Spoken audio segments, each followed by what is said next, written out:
Welcome to the Frustrated by Your Marketing podcast, brought to you by Skyline Studio. I'm your host, Jim D'Amico. And I'm your co-host, Madison McQuistion. Our podcast will bring you the latest in marketing news and strategies for internal marketing teams, marketing specialists, and business owners. So if you are frustrated by your marketing, then this is the podcast for you. Why don't we talk about a little bit of what we envision about this podcast? Like, what are we planning to do? I have some ideas of what I want it to be. I'm sure you have some ideas too, Madison. So, I really hope that it reaches a lot of people just because marketing can be so frustrating, hence the name of our podcast. And so it'll be really fun to see how that grows, but also hopefully it can help some people because marketing is tough, especially in today's world with the amount of social media accounts we need to have. It'd be fun to see that. Awesome. Let's pretend that this is a big hit podcast. Would become the number one marketing podcast. Who would your number one, we could get anybody on as an interview. Who would you want to interview? And again, Jeff Bezos. Jeff Bezos. Okay. He's always been one person that's just stood out to me because his story about starting Amazon is just something else. Okay. And so how would you tie that? So what type of marketing questions would you ask him? Obviously. I actually just thought of a question. I think it'd be fun to ask him what goes through his mind when he's considering marketing, because Amazon's just such a big company. Right. How do you, market such a big company that everybody already knows everything about, if that makes sense? Right. Yeah. No, it's true. It's different. Marketing, there's their initial guerrilla marketing of convincing someone. A lot of times people will come to us and they'll say, I want to market this concept. It's new. And sometimes they're wrong and it's not new. But if it's new, it's very hard because you can't use Google or SEO the same way because nobody knows to search for it. So then it becomes an issue of having to go after the problem that they're looking for. So they don't know, so I didn't know Crisp existed. I didn't even know, so that Crisp, I'll introduce that. That's the AI software we're using to get rid of background noise. Although I think we might be using Riverside right now. Yes. I didn't know that existed. I didn't even know there was software that would do that. But I had a problem, which was I have kids upstairs. They're loud. And because of COVID, now I'm on Zoom or Google Meet constantly. So I did some research on noise canceling software or devices or something and found Crisp. And then I loved it. So then so I wasn't searching for Crisp. I didn't know to search for it. I didn't know to search for AI noise cancellation, but I knew, I wanted I just typed software noise canceling or something like that, or device, and found it. So I hope we'll know about Crisp. And if they do, then it's a matter of how do I get people to know something different about this thing they already know, which is what Amazon's problem is. This is my first time using Crisp, which has been super fun because I didn't even know it was a thing until you introduced it to us. And I live right next to an airport. So I have planes flying over my house constantly. So if I can block out that loud noise, then we're good to go. All right. Good. Okay. So what else should we talk about? Okay. So that's if we're successful. What do we want out of this at the minimum? What do you want from this at the minimum for you to still be excited about doing it? Right now it's fun because it's new, but what is the minimum success that this could have that it's not going to be a total burden and boring and we're going to want to quit it in 3 months? I was super excited about it too, just because I'm going to be able to learn so much from you. Because when we do our regular meetings, we're always talking about clients and building websites and marketing. And now being able to talk to you in conversation style and just learn so much more about you, our company, what we're wanting to get out of, helping small businesses and medium-sized businesses with their marketing. So I think I'm going to personally grow from a lot of it.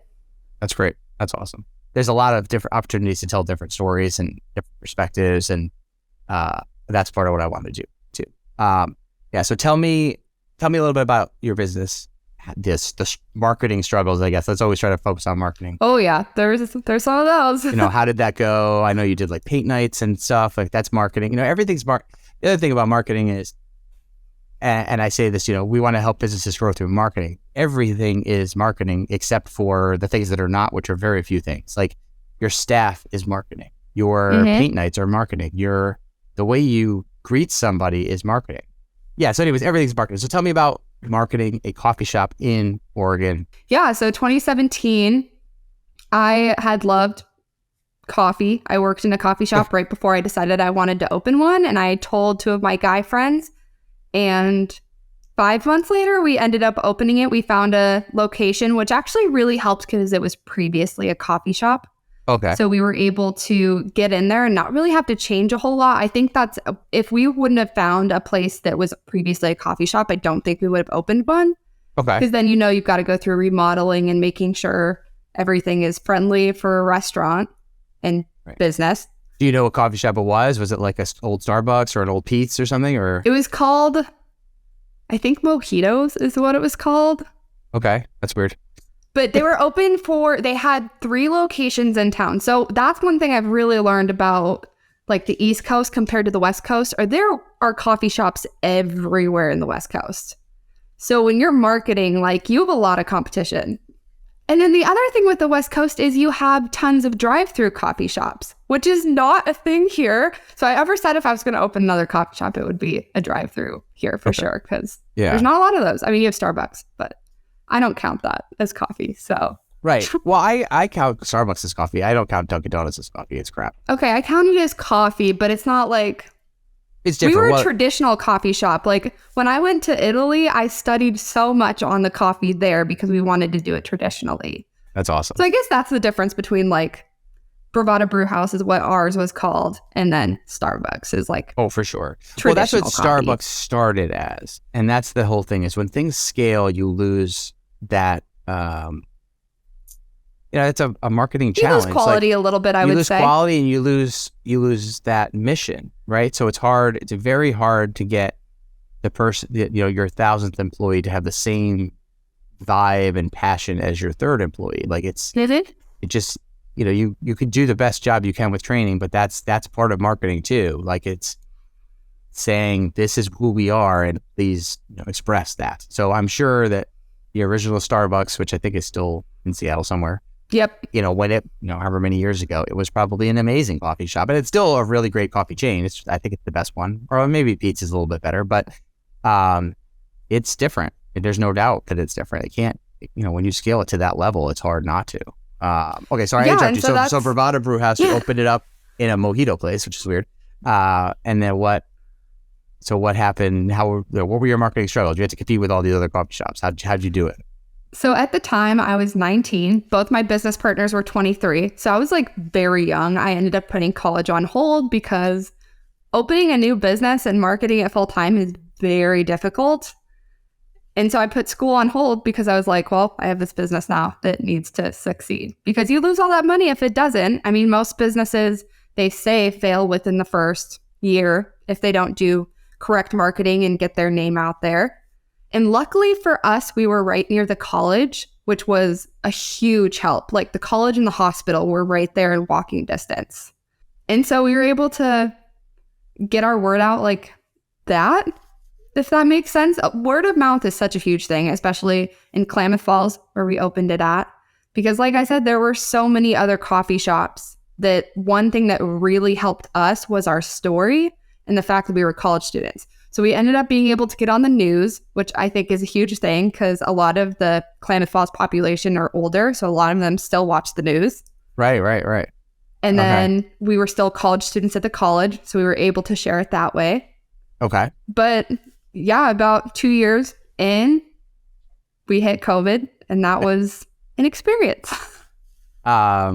Now, I know there are other reasons, but not to get into why that you're not there anymore. But do you think if COVID didn't happen, you might still be there? Like or was it already? I don't know the timeline of when some things went awry and COVID. Like was which one came first? I guess. Like do you think there are these big things in life, and you might be if you were there, you're really smart. Maybe you'd have a 5 coffee shop chain by now. Like, do you think that was even possible, or were you already kind of out the door before COVID hit?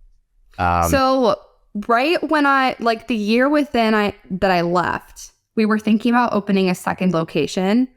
But COVID kind of put a damper on that because, we had to pay employees. We didn't have as much money coming in because luckily we had a drive-through.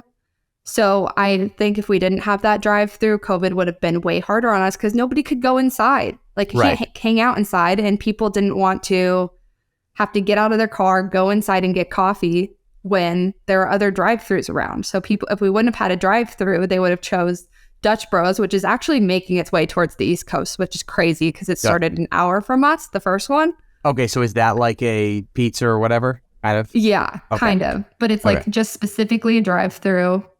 Oh, they have decent coffee. It's not that great, but they have like energy drinks and teas. And so there was a lot we were competing with in terms of marketing. So we decided that we needed to have really good photos. That's one thing I have learned with a restaurant is when you have really great photos, people are more likely to start to crave what you offer. Okay. And how did you do that? Did you take the photos? Did you hire a photographer? Yep, I took them on my iPhone.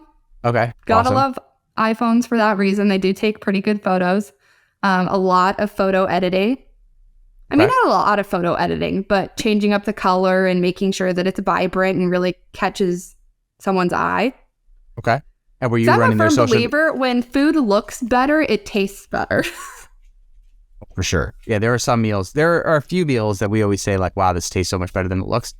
That I've had, like we had some like family favorites, but usually if it looks crappy, it tastes crappy. Like there's that. So yeah, and I was only a couple months into because I started in graphic design at the community college because they didn't offer it at the university I was attending. So I was doing both communication at the university and graphic design at the community college. So I was only a couple months in. So in terms of marketing, I was the one who created all of our menus. I created our digital menus because we had TVs that we used that for.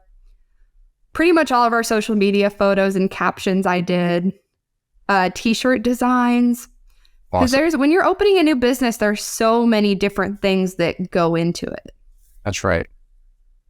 And so when you look back, like, do you have any of the old T-shirts like in your drawer? Like, do you still, like, how do you, it'll always be part of your story, I think, but what you're doing now is, at least in marketing is a step above that, but it showed me that you're willing to like try anything, which is something I'm always so excited about, because in marketing, it's a lot of trial and error, and it's like, take some guts and you got to try something and you have to be able to walk away from something if it doesn't work. And so I thought that was really, really great.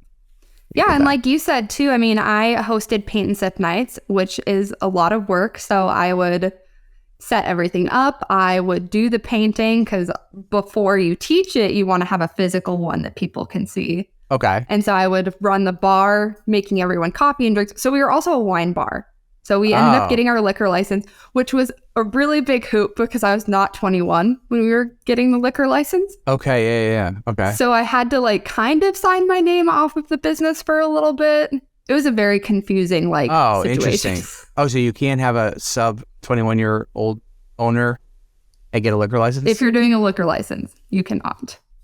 Well, I was super impressed with the story. I'm still super impressed with it. I'm sure we'll continue to talk about it in the podcast. Just in general, because I don't know. I didn't know you did t-shirt design. I didn't know you did photo editing. I knew a lot of the other stuff, and those are things we might do together for other clients definitely. and stuff, which is great. So, okay, I do have one question I've been wanting to ask you. Okay, are you ready? I'm ready. Okay, it's not that difficult. At least I don't think it's that difficult. What do you think is the biggest marketing change you've seen in the last 5 years? The last 5 years? Okay, biggest change in the last 5 years. Because the biggest change is social media, but that's not 5 years. Mm-hmm. The biggest change, and this is always, so this is sort of an unfair answer, but technology and social media in general has made it very easy for people to do their own marketing, right? Which is great. Mm-hmm. And it's very supportive to what we do. But that has really ramped up, I think, in the last 5 years. Facebook is much more approachable in the last 5 years, and businesses have no problem running all of their social media, and even website design has become more user friendly, and some businesses have no problem running that. So we're in a way in competition with the businesses that we're supporting, and a lot of times, I was worried about this. That was one of my first fears was when Facebook really launched. So Facebook's been around for 20 years. Skyline's been around for 20 years. But the first 2 or 3 years, they were just in universities. And it was probably 16, 17 years ago that they started coming into existence in like the world, like outside of colleges. I was already out of college when they hit. And then it was probably another 3, 4, 5 years before they started doing business pages. And when that first hit, whatever that year was, I was like, they're going to put it out of business because anybody can have their own website and they have this community. And I very quickly realized that was a bad, fear to have, because somebody's going to need help making their business page look better, and someone's still going to need a website. And so anyways, long story short, the technology is allowing businesses to start their marketing. So more people come to us with a start. I started this on GoDaddy Builder. It's not doing what I want. Hey, I started this on Wix. It's not doing what I want. Hey, I've got a Facebook page and I've started to use it, but I need help. I don't have the time. And I feel like that's happening more and more. I've been creating videos and putting them on TikTok. Like it's so approachable to get out there. And so it allows, basically sets the bar a little bit higher. And it's so we're there to help when people say I've stalled out, or the other places I just don't have the capacity. It's hard. Marketing is a repetitive job. It's fun the first time you do it. This is fun, this podcast, but if we're going to do this, we're going to have to do this once a week or once a month. And you have to have the drive to keep doing it. That's it. So I was going to say, for the coffee shop, we ran our social media, our website. I'm pretty sure we did our website on Wix. I wasn't a website designer then, so my business partner did it. We were doing everything, and it was stressful. Like, looking back at it now, I wish we would have hired somebody to do our marketing for us. Right. But it's, marketing hiring a firm can be expensive, and a lot of, I guess it's good. It's good that there are places that people can do it on their own. Like, you couldn't do it on your own before. There's that. It's approachable. It's less, you can run your social media. Anybody can run their social media. We could probably do it better. Not always. There are some things we could never do that clients can do, like that. Having that, we didn't get the account, but I pitched to get a salon. Like, we can't do salon social media the way they can. We can supplement it better though. So, because what's great for a salon to have is beautiful hair photos. And it would be financially cost ineffective for us to go there every day and take photos of all the people getting out the chair. But if the stylists do that and text them to us, we could do a little bit better than theirs because we keep the focus. And they're doing fine. And actually, I think they hired another, look, our competition is oftentimes, it's either the business owner themselves or like a friend who's kind of doing it on the side. And then there's other firms, and the price points are radically changed. So you do it on your own, it's free. You're paying just in time, which is expensive. You hire the person who's doing it on the side. They're usually really cheap. They're just doing it for a little extra money. And then, then when you get into dealing with advertising agencies or marketing agencies, then the cost goes up, but the quality should go up too. Long story short, I think that's the biggest change in the last 5 years. The biggest change in general was, we started as a PR firm. We dealt with magazines. The number of magazines, I would love to know the stat, but it's probably 10% of what it was when we started in 2003. And the way PR works, it's now what it was at the beginning. It's publicist. They only care about big stuff. We could get, in the past, we'd be able to get Puente an article every month. You can't now. If you get it once when they open, you're lucky.